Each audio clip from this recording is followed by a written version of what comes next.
آئیے سیدنا عمر فاروق رضی اللہ تعالیٰ عنہ کو دیکھیں. عزت کی حفاظت ہر مسلمان کے لیے ضروری ہے، تو اس کے لیے آپ نے کیا فرمایا؟ ایک بار غسان کا ایک بادشاہ آیا، اسلام قبول کیا، اس کے ساتھ اس کی فوج بھی تھی، اسلام قبول کر لی. اس خوشی میں مسلمان پورے خانہ کعبہ کے طواف کے لیے آئے. طواف کے دوران اس بادشاہ کی لنگی پر ایک مسلمان کا پیر پڑ گیا، لنگی کھلی، تہبند کھلی، تھوڑی سی اسے شرمندگی ہو گئی. بادشاہ وقت تھا، لیکن طواف کے وقت کہاں بادشاہ، کہاں غریب، کہاں فقیر ہو گیا. لیکن اس کے بدلے میں اس نے پلٹ کر کے اس مسلمان کو مارنا شروع کر دیا، بہت مارا، زخمی کر دیا. اب ظاہر سی بات ہے جان بوجھ کر کے تو اس کی لنگی کھینچی نہیں تھی اس مسلمان نے، اس کی تہبند پکڑ کر کھولا تو نہیں تھا، پڑ گیا پیر. سیدنا عمر فاروق رضی اللہ تعالیٰ عنہ کی بارگاہ عدالت میں یہ مسلمان نے مقدمہ کر دیا. کہا حضور یہ جو غسانی بادشاہ ہے، جبلہ بن احم اس کا نام تھا، اس کی تہبند پر میرا پیر پڑھا، غلطی سے ہوا، لیکن اس نے مجھے اس غلطی سے کئی زیادہ مارا ہے، زد و کوب کیا ہے، مجھے زخمی کر دیا ہے. سیدنا عمر فاروق رضی اللہ تعالیٰ عنہ نے اس مقدمے کو سننے کے بعد سیدھے بادشاہ کو اپنی عدالت میں طلب کیا. کہا بادشاہ آ جاؤ. جب وہ آیا تو کل تک تو بڑا اعزاز و اکرام تھا حضرت عمر فاروق کے ساتھ، تو وہ آپ کے بغل میں بیٹھنے آیا تو آپ نے کہا نہیں، وہاں کٹہرے میں کھڑا رہو جہاں مسلمان کھڑا ہے، اس لیے کہ آج تم ملزم کے الزام ہے تمہارے اوپر، تم بادشاہ ہوں گے اپنے زمانے کے، لیکن آج تمہارے اوپر الزام ہے، تمہیں وہیں کھڑا ہونا ہے جس نے الزام لگایا. تو جب یہ بات ثابت ہوئی، بادشاہ نے کہا ہاں میں نے مارا، ظاہر سی بات ہے طواف کے دوران اس نے میری تہبند پر پیر رکھا، میری بے عزتی ہو گئی، میری بے عزتی ہو گئی، اس کے لیے میں نے مارا. حضرت عمر فاروق رضی اللہ تعالیٰ عنہ نے فرمایا اسلام صرف اپنی بے عزتی پر مارنے کا حکم نہیں دیتا، تجھے یہ بھی دیکھنا چاہیے تھا کہ سامنے والے کی تو نے کتنی بے عزتی کی. جس کا پیر پڑا اس کو مار کر کے تو نے کتنی بے عزتی کی. اسلام میں سب کی عزت برابر ہے، سب کی عزت برابر ہے. حکم دیا حضرت عمر فاروق رضی اللہ تعالیٰ عنہ نے، غلطی کی سزا 1 تھپڑ 2 تھپڑ ہو جاتی، اس نے جو زیادہ تجھ پر مارا ہے اتنا بدلہ تو اس کے ساتھ لے لے. فیصلہ ہو گیا. مسلمان کو کہا گیا تو اس بادشاہ کو ویسے ہی مار جیسے تجھے اس نے مارا ہے. اس نے کہا کیا ایسی بھی کوئی فیصلہ ہوتا ہے، ایسی عدالت ہوتی ہے بادشاہ کے ساتھ ایک عام آدمی کو مارنے کا حکم دے رہے ہیں آپ؟ کہا ہاں یہ عدالت مصطفیٰ ہے، یہاں ہر ایک کے حقوق برابر ہیں. وہ عدالت مصطفیٰ جہاں خود میرے آقا صلی اللہ علیہ وسلم فرماتے ہیں اگر میری بیٹی سے بھی کوئی چیز ثابت صادر ہو جائے میں اس کے بھی ہاتھ کاٹوں گا.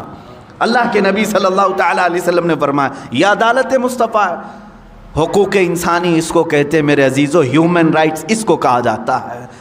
بادشاہ نے کہا مجھے مہلت دو، کل آپ کی عدالت میں آ کر کے میں یہ سزا قبول کر لوں گا. لیکن اسی رات کو غائب ہو گیا، اسلام بھی چھوڑا، مرتد ہو کر چلا گیا.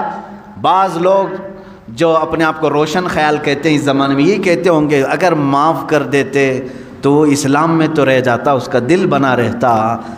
حضرت عمر فاروق رضی اللہ تعالیٰ عنہ کے زمانے میں کچھ لوگوں نے کہا، لیکن وہ ماڈرن خیال کے نہیں تھے، لیکن انہوں نے کہا کچھ رعایت آپ کر جاتے وہ اور اس کی فوج رہ جاتی. حضرت عمر فاروق رضی اللہ تعالیٰ عنہ نے فرمایا اللہ کریم ہے، اس طرح کے 1000 بادشاہ اسلام میں لائے گا، کسی ایک کے جانے سے مجھے کچھ فرق نہیں پڑتا. فرق تو یہ ہوتا کہ اگر آج میں نے اس کے ساتھ الگ فیصلہ کیا ہوتا، صبح قیامت تک آنے والی قومیں بادشاہوں کے ساتھ الگ انصاف کرتی، غریبوں کے ساتھ الگ کرتی. یہ ہیومن رائٹس ہے جہاں سے بالکل کوئی ایک قطرہ بھی کسی کا ناانصافی سے استعمال نہ کیا جائے. محترم سامعین کرام، ابھی آپ نے مفتی سلمان ازہری سے حضرت عمر فاروق اعظم رضی اللہ تعالیٰ عنہ کی عدل و انصاف کو سماعت کیا. حضرت عمر فاروق اعظم رضی اللہ تعالیٰ عنہ نے غسان کا بادشاہ اور ایک غریب آدمی کے درمیان جو جھگڑا ہوا اس کے بارے میں حضرت عمر فاروق اعظم نے کیا فیصلہ فرمایا، اس فیصلہ کو آپ نے حضرت مفتی سلمان ازہری سے سنا. لیکن ایک واقعہ حضرت عمر فاروق اعظم کے بارے میں بھی آپ کے سامنے رکھنے کی کوشش کروں گا. حضرت عبداللہ ابن عمر رضی اللہ تعالیٰ عنہما سے روایت ہے، اللہ کے نبی صلی اللہ علیہ وسلم نے ارشاد فرمایا مدینے والے مصطفیٰ ارشاد فرماتے ہیں کہ میں نے خواب دیکھا کہ خواب میں دودھ پی رہا ہوں۔ حضور فرماتے ہیں میں نے خواب دیکھا، خواب میں دودھ پی رہا ہوں اور دودھ کی تازگی میرے ناخنوں سے ظاہر ہو رہی ہے۔ اور اللہ کے نبی یہ بھی بیان فرماتے ہیں کہ جو بچا ہوا دودھ تھا وہ میں نے حضرت عمر فاروق اعظم کو دے دیا۔ صحابہ کرام نے عرض کیا یا رسول اللہ صلی اللہ علیہ وسلم، ہمارے ماں باپ آپ پہ قربان ہو جائیں، یا رسول اللہ ہمیں اس خواب کی تعبیر بتا دیجئے۔ اللہ کے نبی نے ارشاد فرمایا اس خواب کی تعبیر علم ہے۔ اللہ کے نبی نے فرمایا اس خواب کی تعبیر علم ہے۔ لیکن پیارے مسلمانوں، پیارے آقا صلی اللہ علیہ وسلم کے پیارے دیوانوں، غور کرنے کی بات یہ ہے، غور کرنے کا مقام یہ ہے کہ اللہ کے نبی صلی اللہ علیہ وسلم نے اپنا بچا ہوا دودھ حضرت عمر فاروق اعظم کو پلا کر ان کے سینہ کو علم معرفت کا مدینہ بنا دیا، اور حضرت عمر فاروق اعظم نے جو اپنے محبوب صلی اللہ علیہ وسلم سے جو دودھ پیا تھا اس دودھ کا حق اپنی زندگی کے آخری لمحات تک ادا کرتے رہے، اور تمام صحابہ کرام میں سب سے زیادہ حضرت عمر فاروق اعظم رضی اللہ تعالیٰ عنہ نے دشمنان رسول کو اور منافقین کو قتل کیا۔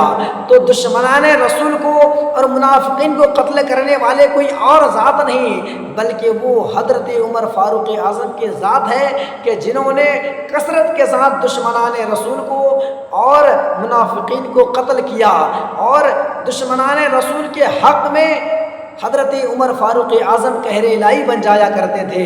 سرکار اعلیٰ حضرت رضی اللہ تعالیٰ عنہ حضرت عمر فاروق اعظم کے اس جذبات کو، اس جلال کو یوں بیان فرماتے ہیں کہ وہ عمر جس کے عادا پہ شیدا سقر، وہ عمر جس کے عادا پہ شیدا سقر، اس خدا دوست حضرت پہ لاکھوں سلام، اس خدا دوست حضرت پہ لاکھوں سلام۔